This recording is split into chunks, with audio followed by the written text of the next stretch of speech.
नमस्कार साथियों, स्वागत है आपका आपके अपने YouTube channel UPSC prelims by Sachin में। तो देखिए, सिविल सेवा परीक्षा 2020 में एनवायरनमेंट खंड से आप कह सकते हैं कि एक बहुत ही प्यारा प्रश्न यूपीएससी के द्वारा पूछा गया। और देखिए, एकदम आप समझ सकते हैं कि जो ऑफिशियल डेटा होते हैं, जो किसी प्रतिष्ठित संस्थान के द्वारा चाहे अंतर्राष्ट्रीय स्तर पर या राष्ट्रीय स्तर पर प्रकाशित किए जाते हैं, उनके डेटा पे यूपीएससी जरूर क्वेश्चन पूछता है। जैसे वर्ल्ड बैंक की कोई रिपोर्ट हो गई, आईएमएफ की कोई रिपोर्ट हो गई, world economic forum, United Nations, इस तरह के जो महत्वपूर्ण संगठन हैं उनसे प्रश्न आते हैं। राष्ट्रीय स्तर पर आप देखिए तो पर्यावरण मंत्रालय का कोई विभाग है, कृषि मंत्रालय का कोई विभाग है, जैसे आईसीएआर, उसकी कोई रिपोर्ट हो गई। तो इस तरह के रिपोर्ट्स पे यूपीएससी प्रश्न पूछता रहता है। उसी संदर्भ में देखिए, यूपीएससी ने CGWA, central ground water authority, केंद्रीय भूजल प्राधिकरण की एक रिपोर्ट आई है, उस पर प्रश्न पूछा है साथियों। ठीक है, तो इसमें ये पहला ऑप्शन ये कह रहा है कि भारत के 36% जिलों को अतिशोषित या संकटपूर्ण के रूप में वर्गीकृत किया गया है। दूसरा ऑप्शन कह रहा है कि इसका निर्माण पर्यावरण संरक्षण अधिनियम के तहत हुआ था।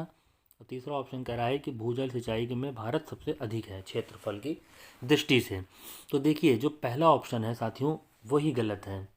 ये देखिए, जनरली यूपीएससी में ये ट्रेंड भी देखा गया है कि जो एकदम पिन पॉइंटेड आंकड़े होते हैं, जैसे हम लोगों ने कल भी एक क्वेश्चन सॉल्व किया था जिसमें UNFCCC के तहत जो 1000 अरब डॉलर उन्होंने करके दिया था, तो हमने उसमें भी बताया था कि इस तरह के जो एकदम पिन पॉइंटेड फैक्ट्स होते हैं वो जनरली सामान्यतः यूपीएससी प्रीलिम्स में गलत ही होते हैं।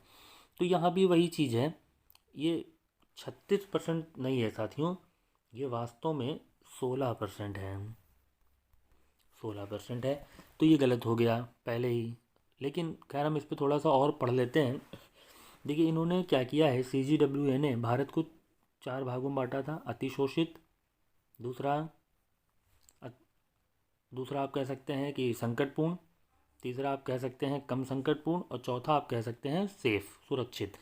इसके आधार पर उन्होंने बांटा था। तो इसमें जो अतिशोषित श्रेणी में 16% जिले शामिल थे साथियों। ठीक है, तो पहला ऑप्शन गलत हो गया। अब जैसे ही पहला ऑप्शन बाहर हुआ तो आपका डी और ए ऑप्शन नहीं हो सकता, आपके पास केवल 2 ऑप्शन बचते हैं, बी और सी, यानी कि 2 तो 100% सही है। आपको पता होना चाहिए कि पर्यावरण संरक्षण अधिनियम 1986 में पारित किया गया, तो बहुत महत्वपूर्ण एक अधिनियम है। इससे हर साल 1 या 2 क्वेश्चन प्रीलिम्स में आते ही आते हैं। तीसरा कह रहा है कि विश्व में भूजल सिंचाई के अंतर्गत भारत का क्षेत्र सबसे अधिक है। ये साथियों एकदम बहुत ही चर्चित फैक्ट रहा है पिछले 2-3 सालों में कि विश्व के जो भी भूजल का उपयोग है उसका अकेले 25% भारत उपयोग करता है। और उस भूजल का लगभग 85 से 90% भू क्षेत्र जो है वो हम सिंचाई कार्यों में करते हैं। तो एक बड़ा भूजल जो है वो कृषि में सिंचाई कार्यों पर हमारा खर्च होता है।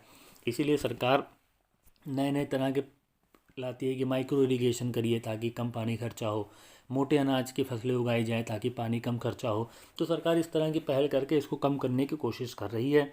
लेकिन फ़िलहाल क्वेश्चन की दृष्टि से अगर देखा जाए तो ऑप्शन बी सही है। तो जिसने भी बी को मार्क किया होगा उसे मिल जाएंगे 2 अंक। तो साथियों, वीडियो अगर पसंद आए तो उसको लाइक करना, शेयर करना और चैनल को सब्सक्राइब करना। निरंतर अभ्यास करते रहिए साथियों, ताकि 28 मई की राह आपके लिए रहे बेहद आसान। आपका बहुत बहुत धन्यवाद साथियों।